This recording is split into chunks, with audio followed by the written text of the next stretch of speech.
أخذت مروى البريني عون أمن بفرقة حرس مرور تاجروين تابعة لولاية الكاف ظهر اليوم إلى حادث مرور مريع أدى إلى وفاتها. الهالكة البالغة من العمر 24 سنة تعرضت إلى هذا الحادث أثناء قيامها بعملية مراقبة عادية لحركة المرور لما صدمتها سيارة بعد ارتكابها لعملية مجاوزة ممنوعة بمفترق منطقة جرة تابعة لمعتمدية تاجروين، مما أدى إلى إصابتها بأضرار جسيمة تسببت في وفاتها قبل الوصول إلى المستشفى. في هذا المفترق كانت عون الحرس الوطني مروى البريني التي لم تتجاوز 23 من عمرها تؤدي عملها ضمن دورية أمنية على الطريق عندما دهستها سيارة خفيفة كانت تسير بسرعة جنونية، ما أسفر عن وفاتها على عين المكان. خرج زميل باش توقف كهرباء سيارة نوع 407. يا اخي السيد هذا يجي بسرعه كبيره معناها ديريكت عمل كود فولون وصار الاكسيدون.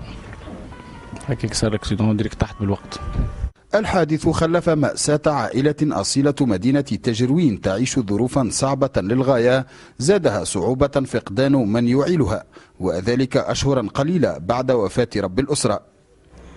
وهي الوحيدة اللي تخدم علينا، مات بايها اللي مات عنده 5 أشهر يمكن، وهي القائمة بينه وبدارها، وهي ما شدت الخدمة هذه إلا تخدم على الوطن نتاعها. وإن شاء الله نحن شادة في ربي أولا وشادة في الفريق نتاعها، وإن شاء الله الحرس الوطني يأخذ لها حقها. أخوتي الحنين عليا هي اللي تصرف علينا في الدار، كان بابا الله يرحمه هو اللي يصرف علينا، كان ياخذ معها من اليومي في باله تهنى عليها نهار تهنى عليها.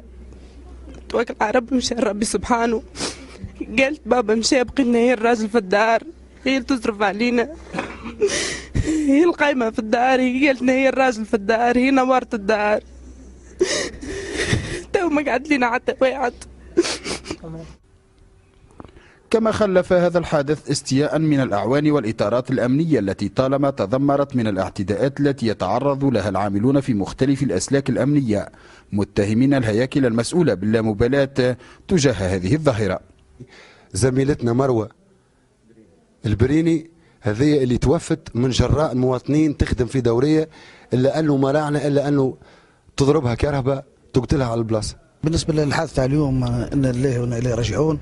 كما تعرفوا توفات زميلتنا معناها طفله صغيره عمرها 23 سنه، تطبق في القانون وبالعكس معناها تخدم باشارات واضحه كي هي كي الدوريه، لكن الله غالب الضريبه ندفع فيها احنا معناها، ومش هذه الاولى ومش هذه الاخرى، ومازلنا خذكش علاش تهور كبير نتاع سواق لا يحترمونا، نهار كل نسمعوا في الكلام ما يحبوش يحترموا، احنا رانا ماناش عدو عن المواطن.